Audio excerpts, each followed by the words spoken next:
What's a note owner's manual? Well, an owner's manual is an owner's manual is an owner's manual. You buy a toaster, you get an owner's manual.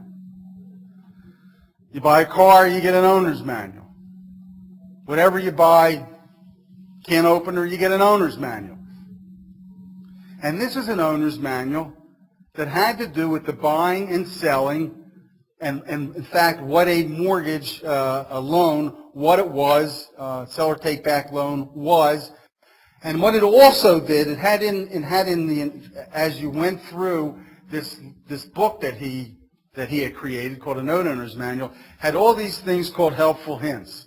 And the helpful hints were absolutely ingenious because every one of them educated the note seller in something that they probably, note holder, in something that they probably never thought about. Now let me say this to you. There is nothing wrong, and actually everything right, about scaring the bejesus out of note holders.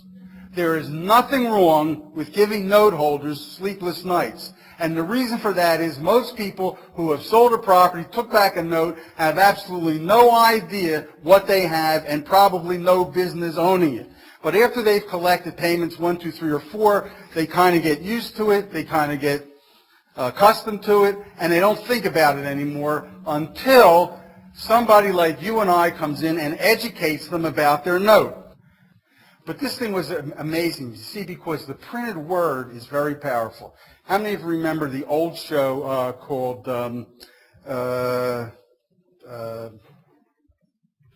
no, I'll think about, they play jokes on people and, Candid Camera. Who said that? Candid Camera. And on Candid Camera, what the stunt was, they erected an enormous signboard on I-95 that said, right on the border of Pennsylvania and Delaware, Delaware is closed today, do not enter. And what do you think happened? There was the most massive tie-up and traffic jam in the history of that road. So they took this sign down. See, so people believe what they read. And in this note owner's manual, and this is just a page of a note owner's manual, that I see. What happened was, I went home from that convention. He said I could use that book, like everybody else in that audience, any way I wanted to. So I sat down in a room, locked myself in a room for 40 hours and rewrote that book. Because he was from Michigan, and Michigan they do deeds of trust, not deeds of trust, they do land contracts. Well, I'm from Pennsylvania, and I do business all over the country. So land contracts didn't do it for me. I needed land contracts, mortgages, trust deeds, deeds of trust. And I rewrote the book. The other thing was, I couldn't afford hundreds of thousands of dollars to print this book, so I did it in a different way, so that literally, if I wanted to, I could print these books one at a time on a copy machine. By the way, which is interesting because I couldn't type at the time, I still really can't type, and there were no such things as PCs. I handwrote this document, and then I gave it to a typist, who gave it to an editor, who gave it to a typist, who gave it to an editor, and back and forth, and finally was finished. And I remember taking it very proudly to the printing house, and I said, would you please print this for me? And the printer looked at me, and he said, do you want the pages to be consecutive? I said, what are you talking about?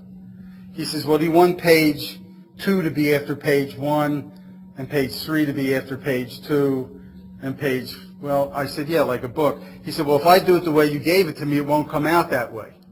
So it needs to be done in printer spreads. And I said, does that cost any money? And he said, yes. So paid to do that. Got the book. And what I want to do is go with you just real quickly through some of the ideas, some of these helpful hints. One of them has to do with insurance. Most people who take back a loan have no idea that they need that property, which they no longer own, still have to have insurance protection. And if they don't, that's one of the things that can wipe out their entire interest. Now, I've sent this book to people and have gotten frantic calls the next day. I mean, frantic. I couldn't sleep last night. Good. I couldn't sleep last night. Well, have you done anybody a favor by letting them know that they might not have something that is absolutely essential that they have? Is that okay? You bet. It also has things in there like you should inspect the property at least once a month from the outside. Well, I don't own the property, they would say.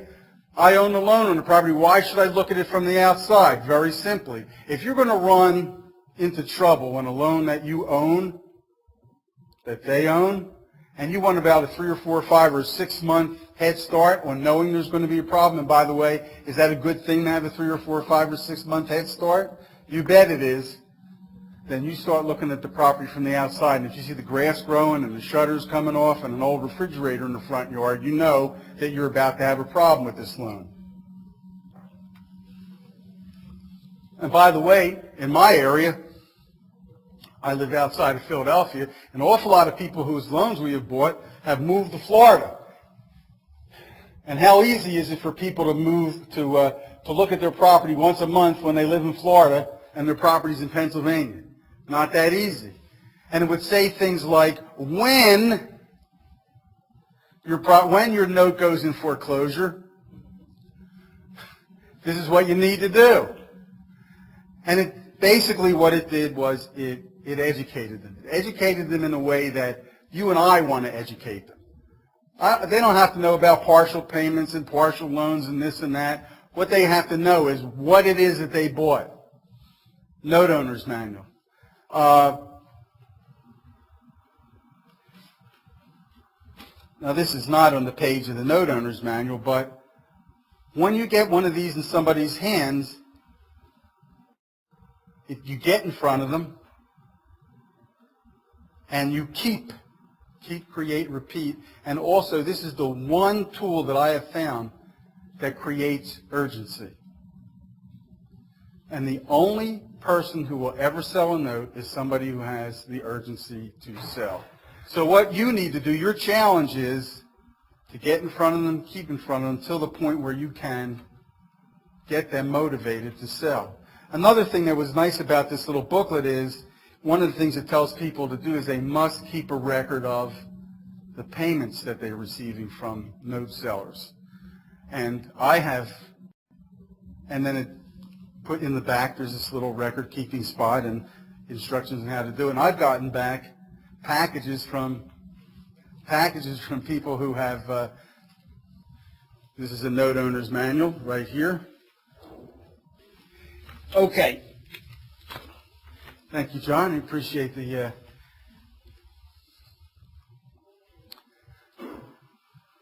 So anyway, as I started to say, I've gotten back loan packages, submission packages, with all the documents in it, plus a copy of the note owner's manual with 2 or 3 years worth of loan payments in it, because they kept this for that long. If you can keep people to keep it, keep what you're sending them, and if you can create urgency, you can do those two things, you're way, way, way, way, way ahead of everybody else. Now the interesting thing is I went back to that convention the next year, a lot of familiar faces. I remember this gentleman, this guy by the name of Bill, he was sitting next to me when the presentation was being given, and I said, hey Bill, how about that note owner's manual? Good idea, wasn't it? He said, great idea. I said, how's yours? He said, well, haven't done it yet. Haven't had the time. Too busy doing other things, etc., etc., etc. You're going to hear a lot of ideas at this convention this weekend. And you're going to get a lot of great ideas. If you do not implement those ideas, what good were those ideas? No. Zero. Zip. Nada. So you're going to have to implement these ideas. If you're interested in implementing the Note Owner's Manual for your business, we have a limited number available for you, and better yet, at a discounted price. Get yours now by clicking on the offer link directly below this video.